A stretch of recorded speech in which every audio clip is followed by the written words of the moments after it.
Gusto mo bang mag-invest sa Pampanga? Pero hanap mo ba ay flood-free area? Dito tayo sa sigurado at matalino. Alamin ang mga ligtas na lugar dito. Hello! At welcome sa ating pagtalakay ngayon.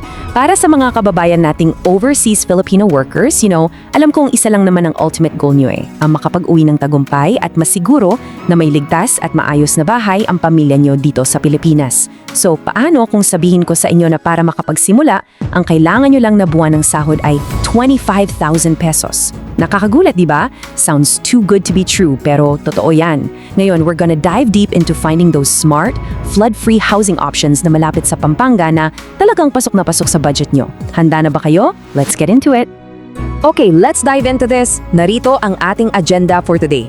Uumpisahan natin sa the OFW Home Buyers Challenge, susundan ng elevation and your budget, tapos titingnan natin ang living in San Fernando, moving north to Mabalacat, the Capas Tarlac alternative, at syempre kung paano masesecure ang pangarap nyong bahay. Unang bahagi, the OFW Home Buyers Challenge. Alam ko kung gaano kayo nagpapakahirap sa ibang bansa. Bawat patak ng pawis at sakripisyo, inilalaan nyo para sa kinabukasan ng inyong pamilya, di ba? Kaya naman, absolutely crucial na ang inyong hard-earned money ay mapunta sa isang investment na safe at pangmatagalan. At dito pumapasok yung pinakamalaking katanungan. Saan nga ba talaga dapat bumili? Isa sa pinakamatinding nagbibigay ng ansiedad sa mga OFW kapag bumibili ng real estate, especially around Pampanga, ay yung problema sa pagbaha. Literal na inaanod ang investment at gusto nating maiwasan yan at all costs. So ano ang solusyon? The golden rule here is choosing the right topography.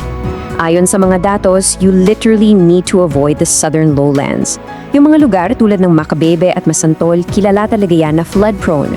Ang ating ultimate insider secret, targeting ninyo yung mga naturally elevated o mataas na lugar sa north, tulad ng Mabalacat at Porac sa Pampanga o kaya naman sa Capas Tarlac.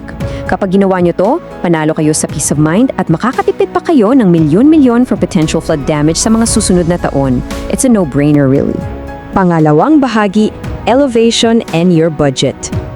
Ngayon, alam na natin kung saan dapat maghanap para iwas baha. Let's talk about the money. Baka kasi iniisip nyo, naku, kailangan ko yata ng 50,000 or 100,000 na sahod para makabili sa mga safe na lugar na to.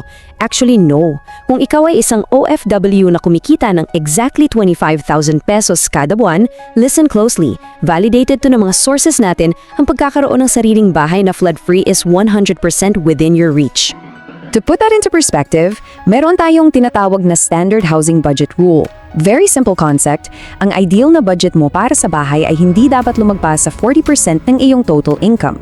Sa tulong ng Pag-IBIG financing, ang monthly amortization para sa mga solid properties na pag-uusapan natin ay naglalaro lang somewhere between 4,000 to 10,000 pesos.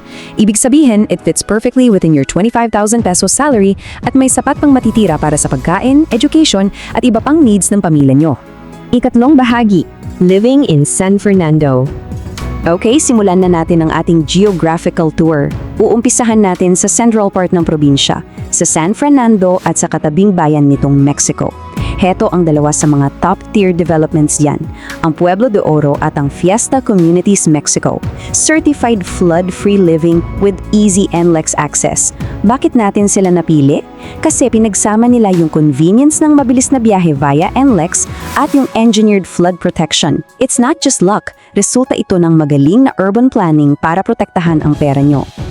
Imagine this kind of setup. Nasa abroad ka nagtatrabaho, tapos may balitang malakas ang bagyo sa Pilipinas. Usually kakabahan ka, 'di ba? Pero dito, you're calm. Bakit? Dahil yung pamilya mo nakatira sa isang 12 to 13.7 hectare na komunidad na may sariling underground storm drainage. Ligtas sa mga bata kasi may 24/7 gated security, may clubhouses at may pools pa. Pwede kang pumili sa 2-bedroom or 3-bedroom options. Imbes na ma-stress sa baha, your family is actually enjoying a resort-style living experience. At para patunayan na afford nyo talaga ang ganitong klaseng lifestyle, 7,488 pesos. Yep, yan lang ang estimated monthly amortization para sa isang 3-bedroom duplex sa Fiesta Communities, Mexico. Napaka-accessible, di ba? As long as we use the right financing and strategy, kayang-kaya yan. Ika-apat na bahagi, moving north to Mabalacat. Let's move a bit further north at tingnan natin how this builds up. Aabante tayo papuntang Hilaga, sa highly elevated na syudad ng Mabalacat. I want to introduce you to Talanay Homes at Fiesta Communities Dap-Dap. Ang biggest selling point dito, elevated living right near the Clark Freeport Zone. Maging malapit sa Clark is a real game changer kasi ibig sabihin yan mas mabilis tataas ang value ng property nyo plus ang daming job and business opportunities para sa pamilyang naiwan nyo dito. Let's take a closer look at what they offer. Halimbawa na lang itong Talanay. It's a massive 16-hectare flood-free project. Tingnan nyo yung Molave townhouse nila.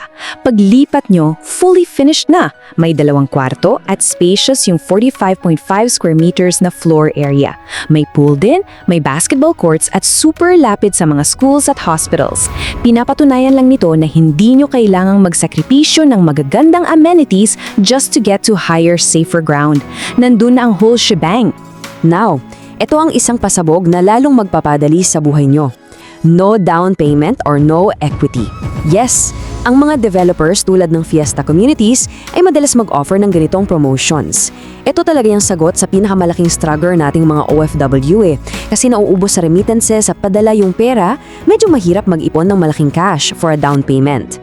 Dahil sa promo na to, you can actually reserve and start paying your Pag-IBIG monthly amortization right away. No huge upfront cash needed. Ikalimang bahagi, the Kappa Starlek Alternative.